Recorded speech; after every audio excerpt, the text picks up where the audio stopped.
Hello everyone, good afternoon. I hope तपाईँहरू सबैजना सन्चै हुनुहुन्छ होला अनि म पनि एकदमै सन्चै छु। नमस्ते, छ्याजुलु। तपाईँहरू सबैजनालाई मेरो युट्युब च्यानलमा धेरै धेरै वेलकम छ अनि लाइक, सेयर, कमेन्ट, सब्सक्राइब पनि गर्नुहोला।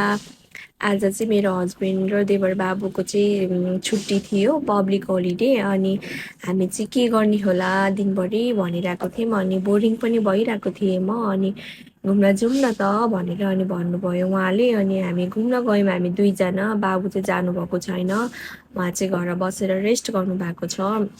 अनि मेरो हस्बेन्ड र म भएर चाहिँ मङ्की हिल घुम्न गएको साथीहरू। हेर्नुहोस् न, घरबाट निस्किँदा चाहिँ एकदम शीतल थियो कि मैले छाता लानै बिर्सेँ होइन। अनि वहाँ गइसकेपछि घाम लागेको कि अनि मलाई त कस्तो गर्मी फिल भइरहेको थियो, एकदम गर्मी भएको कि। अनि हामी चाहिँ ठ्याक्कै हिँड्दै हिँड्दै ब्रिजमा पुग्यौँ अनि मेरो भिडियो फोटोहरू बनाइदिनु भएको थियो उहाँले। अनि उहाँ चाहिँ भिडियोहरू बनाउन मान्नुहुन्न खासै, एउटा दुइटा फोटो चाहिँ खिचेको छौँ। अहिले बिचतिर आउँदैछ है साथीहरू मेरो हस्बेन्ड र मेरो फोटोहरू चाहिँ। अनि अहिले सुरुमा चाहिँ मेरो मात्रै छ अनि उहाँ चाहिँ खासै भिडियो बनाउन मान्नुहुन्न। अनि मैले आफैले आफ्नो भिडियोहरू बनाउँदै हिँडिरहेको थिएँ। कोही कोही ठाउँमा चाहिँ धेरै जस्तो चाहिँ उहाँले नै बनाइदिनु भएको छ। अनि हेर्नुहोस् न, यस्तो दामी छ कि ग्रिन ग्रिन जताततै। वा, कस्तो नेपालमा जस्तै फिल भएको छ भन्दा मलाई। अनि म 4-5 दिनपछि घरबाट बाहिर निस्केँ अनि एकदम आनन्द भइरहेको छ मलाई। अनि यो बोटबाट उता हल्का माथि गयो भने चाहिँ त्यहाँनिर चाहिँ यो हेर्नु न, यस्तो पिकनिक खाने स्पोटहरू रहेछ कि यहाँनिर चाहिँ। अनि एकदम शान्त वातावरण, रमाइलो थियो। अनि मैले आफ्नो भिडियोहरू फोटोहरू लिएको छु यहाँनिर। धेरै हल्ला नगरौँ है भन्दै सुस्तरी आफ्नो साउन्डलाई पनि कन्ट्रोल गरेर भिडियोहरू बनाएको छु। अनि टिकटकहरू मैले केही पनि बनाइनँ त्यहाँनिर। अलि डाटाहरू 3G चल्दो रहेछ कि त्यहाँनिर चाहिँ। अनि हेर्नुहोस् न, त्यहाँ छाता देखेर मलाई कस्तो मेरो छाताको याद आइरहेको थियो। अनि त्यहाँ दुईवटा छाता रहेछ कसको, अनि यहीँ को होला काम गर्ने अङ्कलहरूको कसैको होला यहाँनिर। अनि त्यहाँ हेर्नुहोस् न, त्यो ठ्याक्कै त्यो उसको पानीहरू आइरहेको थियो कि, ड्यामबाट पानीहरू आइरहेको थियो अनि झर्ना जस्तो देखेको थियो। अनि मैले त्यहाँनिर भिडियो फोटो पनि लिकेँ। अनि यो मैले ठ्याक्कै यो फोटो लिकेको ठाउँनिर हेर्नु न, त्यहाँ माटोहरू पुरै भत्केको छ। अनि मैले यो माटो कसले यसरी भत्काएको हो भनेर भने। अनि मेरो हस्बेन्डले चाहिँ बँदेल हो, यहाँनिर त कस्तो बँदेल आउँछ तिमीलाई थाहा छैन भन्नु। अनि मलाई के थाहा त नि, होइन फर्स्टचोटि त आएको छु म यहाँ। अनि मेरो कस्तो जिब्रो लटपटिन्छ कि घरिघरि बेलामा, उल्टो भने सुल्टो, सुल्टो भने उल्टो भन्छु कि घरिघरि हाँसेर आउँछ कि। अनि यहाँनिर कस्तो राम्रो रहेछ कि यहाँनिर। मैले ठ्याक्कै टिकटक पनि बनाएको छु साथीहरू, तपाईँले गएर टिकटक पनि हेर्न सक्नुहुन्छ मेरो। अनि यहाँबाट उता पारी गयो भने चाहिँ माथि माथि गयो भने फेरि अर्को ड्यामतिर आउँदो रहेछ कि साथीहरू, अर्को ब्रिजतिर। अघिको भिडियोको ब्रिज चाहिँ तलपट्टि हो भने हामी अहिले फेरि माथितिर जाँदैछौँ। अनि जानको लागि चाहिँ पहिला जङ्गल जङ्गल हुँदै गएर अनि एक्जिट पोइन्टनिर चाहिँ अर्को ब्रिज आउँदो रहेछ कि साथीहरू। अनि हामी दुईजना चाहिँ हिँडिरहेको थियौँ। अनि यहाँनिर मैले हेर्नु मेरो टिकटक बनाउने हो, यसरी बनाइदिनु ल भनेको त भिडियो भइरहेको रहेछ। अनि म बिस्तारै हिँडिरहेको थिएँ रोप समात्दै। अनि लड्ला जस्तो भयो भने यहाँ रोप समात्ने त होला नि होइन, कि हिँड्न सकेन भन्ने हो भनेर भन्दै जिस्किरहेको थिएँ। अनि हेर्नुहोस् न, हामी दुईजना ठ्याक्कै यहाँबाट अब उकालो स्टार्ट हुन्छ साथीहरू।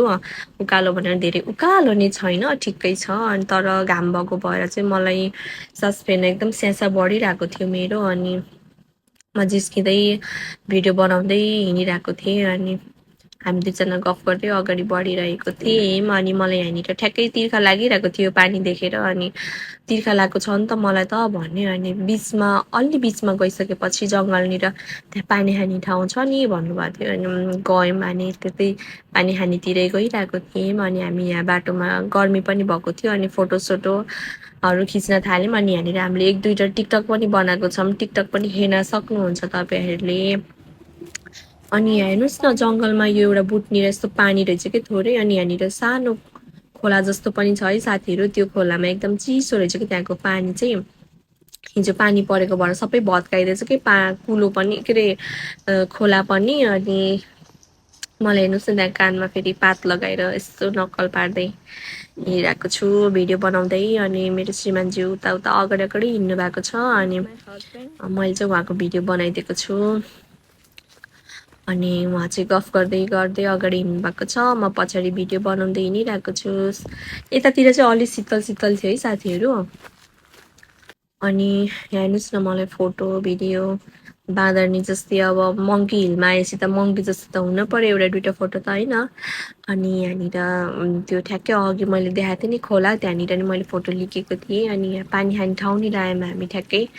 एकदम मिठो थियो यहाँको पानी, चिसो खालको एकदम फ्रिजमा राखेको जस्तो कुवाको पानी हुन्छ नि, कुवाको पानीमा त्यो फ्रिजमा राखे जस्तै हुन्छ है सेम त्यस्तै थियो। अनि यसरी पानी खाँदा चाहिँ अलि धित मरेको थिएन मलाई। अनि मैले धेरै नै खाएँ, खाँदा खाँदा खाँदै धेरै खाएको थिएँ। अनि हामी ठ्याक्कै एक्जिट पोइन्टतिर आइसकेको थियौँ। अनि यहाँनिर जाने बेला चाहिँ बाँदरहरू मङ्की पनि थियो साथीहरू। अनि मङ्की हिलमा आएर त मङ्की जस्तो मङ्की चाहिँ नदेख्ने कुरा त हुँदै हुन्न। अनि मङ्कीहरू देखि त्यहाँ थियो साथीहरू, मङ्की 4-5वटा थियो, यतादेखि उता उताबाट यता बोलाइरहेको थियो तिनीहरूले। अनि मैले भिडियो नि बनाएको छु है साथीहरू। मङ्कीको थोरै बाटोनिर नि थियो है त्यहाँनिर। अनि म त कता मेरो मोबाइल नि खोजिदिन्छ कि भनेर डराइरहेको थिएँ।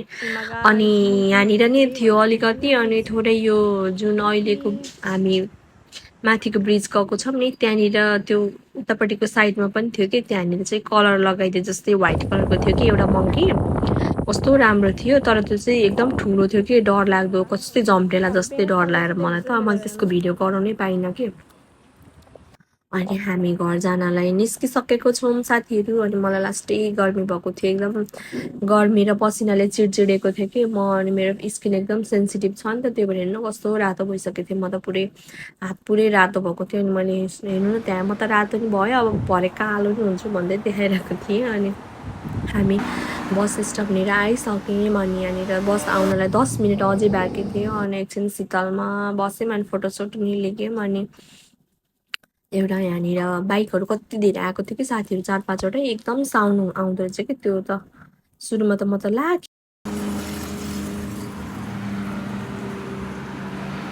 देख्नुभयो साथीहरू कस्तो साउन्ड आउँथ्यो बाइकको। अनि हामी घर गएको साथीहरू। ओके बाई, आफ्नो ख्याल गर्नु होला सबैजनाले। अनि मैले पनि